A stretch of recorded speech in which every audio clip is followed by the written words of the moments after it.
Fred, combien font 3 fois 4? Oh, Fred! 12! Ah pardon, bonjour. Avouez-le, on a tous déjà piqué un petit roupillon en classe. Certains piquent même du nez dès le lundi matin. C'est une situation bien connue des enseignants. Et pour cause, un tiers des enfants et des adolescents ne dormiraient pas assez ou dormiraient mal.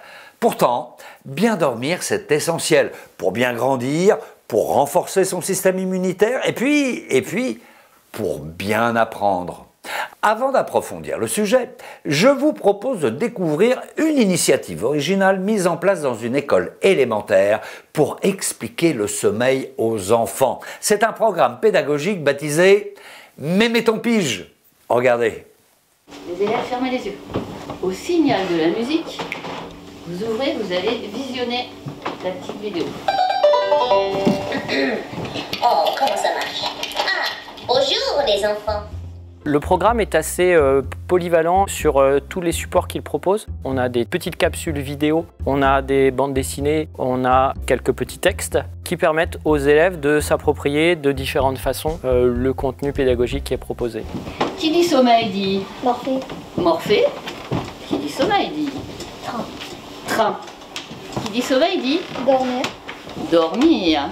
Alors le programme est organisé sur 8 séances. On va par exemple s'intéresser au cycle du sommeil, on va découvrir les besoins en sommeil, on va découvrir les spécificités des rêves, des cauchemars. Donc différentes thématiques mais qui couvrent cette vue d'ensemble assez complète sur le sommeil. C'est ça qui nous a intéressés dans le projet Mémé ton pige. Donc vous avez déjà tous vos brouillons qu'on avait rédigés en classe. Et là il va falloir mettre au propre.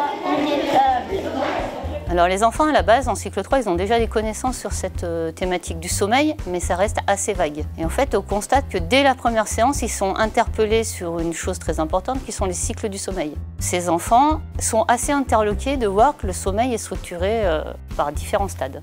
Et qu'un cycle du sommeil, en fait, ne va pas durer 12 heures, mais va durer 2 heures, et ce sont 2 heures qui vont se répéter. Ici, c'est l'endormissement, quand on commence à s'endormir. Ici, c'est le sommeil lent très léger. C'est quand on comprend ce qui se passe autour de nous. Et là, le sommeil paradoxal, c'est le train, le wagon, le dernier wagon, quand on rêve. Après, on se réveille 10 minutes et un autre petit train recommence. À chaque fois qu'on finit une séance, Mémé ton pige leur fournit un conseil. Ce conseil-là, ils doivent l'appliquer le soir. Et le lendemain matin, en classe, on en reparle. Et certains m'ont dit « Ah oui, mais je sais, c'est vrai que je suis surexcitée le soir, du coup, je n'arrive pas à m'endormir. » Donc maintenant, je ne fais plus les mêmes activités, je bois plus de soda, je regarde plus les écrans. Et en effet, je fais le constat que je m'endors plus facilement. Du coup, toi, Nina, tu as fait ce personnage, moi je fais celui. C'est ça? Ouais. Nilo, par contre, il faudra vraiment que tu donnes le ton, tu vois. Quel que soit le cycle, il faut se lancer dans cette connaissance du sommeil et interpeller les enfants sur cette thématique. Parce que c'est souvent des éléments qui vont nous permettre d'analyser au plus fin, en fait, la difficulté d'attention et de concentration d'un élève dans un groupe classe. Oh, mais faut vraiment t'arrêter de cacher partout. Je sais, mais qu'est-ce que tu fais ici, toi?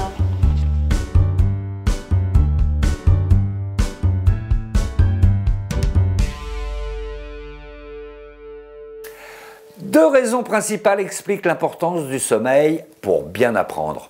Tout d'abord, le sommeil aide les enfants à rester attentifs et concentrés en classe. En plus, il les aide à mémoriser durablement les connaissances apprises dans la journée. Il faut dire que même pendant le sommeil, notre cerveau reste actif, voire très actif. Nous réactivons pendant notre sommeil ce que nous avons appris dans la journée. Quand on apprend quelque chose, on va avoir comme un chemin qui va se créer au sein de notre cerveau. On appelle ça un réseau de neurones. Plus vous allez entraîner cet apprentissage, plus ce réseau va se consolider. Ce chemin va devenir une route, puis une autoroute qui sera plus facile de prendre.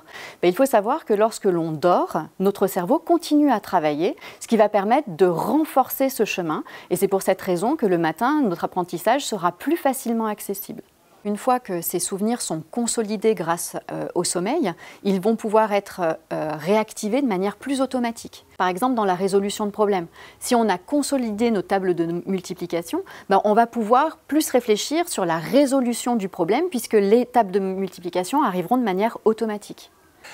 Le rôle du sommeil pour consolider les apprentissages est d'autant plus important que le cerveau des enfants est encore plastique, c'est-à-dire qu'il est capable de modifier sa structure en fonction des informations qu'il reçoit. En plus, au début de la nuit, les cycles de sommeil des enfants sont dominés par le sommeil profond, aussi appelé sommeil réparateur. Celui-ci joue un rôle essentiel dans le processus de mémorisation. Autrement dit, plus on se couche tôt et plus on a de chances de se remémorer une leçon apprise la veille. A l'inverse, sans une bonne nuit de sommeil, les conséquences se font sentir dès le lendemain matin. On va avoir des difficultés notamment d'attention pendant la journée. Donc chez l'enfant, c'est très important puisque l'attention va lui permettre de capter les informations essentielles, les informations à apprendre. On va avoir également un allongement des temps de réaction, par exemple. On peut aussi avoir des troubles de la mémoire, des difficultés à rechercher la bonne information ou à trouver le bon mot lorsque on s'exprime. On peut également avoir des troubles pour gérer son émotion. Donc quand on est en manque de sommeil, on va avoir plus de difficultés à trouver le bon comportement adapté à l'environnement. Dans l'étude que nous avons menée, nous avons pu montrer qu'après quelques semaines d'éducation au sommeil, les enfants changeaient suffisamment leur comportement pour augmenter de 30 minutes leur temps de sommeil. Donc ça semble peu, 30 minutes, mais c'est suffisant pour augmenter également leurs compétences attentionnelles et leurs compétences cognitives. L'important, c'est de respecter notre rythme biologique et de dormir de manière régulière et suffisante tout au long de la semaine. Alors comment l'école peut-elle s'adapter aux besoins des enfants ? À partir du moment où ces enfants arrivent à l'école à l'âge de 3 ans, on sait que la plupart d'entre eux ont encore ce besoin de repos en début d'après-midi. Le problème, c'est que cette sieste, elle va s'effacer progressivement et parfois à des âges très différents d'un enfant à un autre. Donc il va être difficile d'avoir une règle qui fera que toutes les siestes sont arrêtées, par exemple, à l'entrée de la moyenne session. Il faut vraiment avoir une adaptation aux besoins physiologiques des enfants. Pour les adolescents, il y a des études qui ont été faites dans des pays aux États-Unis ou dans les pays nordiques qui montrent que de décaler l'horaire de prise de cours chez les adolescents leur permettait d'allonger leur temps de sommeil et d'être plus adaptés à leur rythme. Et ce changement d'horaire, en plus de leur faire gagner des heures de sommeil, augmentait leur performance scolaire et même leur bien-être.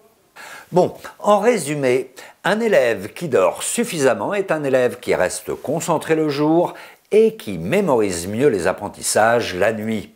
Mais bien dormir, ça s'apprend. Alors les enseignants ont tout intérêt à sensibiliser les enfants à l'importance du sommeil, et cela dès le plus jeune âge. Bien entendu, le rôle du sommeil dans les apprentissages est une thématique bien plus vaste et complexe. Alors, si vous voulez en apprendre davantage, je vous invite à consulter les références qui accompagnent cette vidéo. Quant à moi, eh bien, je crois que je vais mémoriser encore un peu.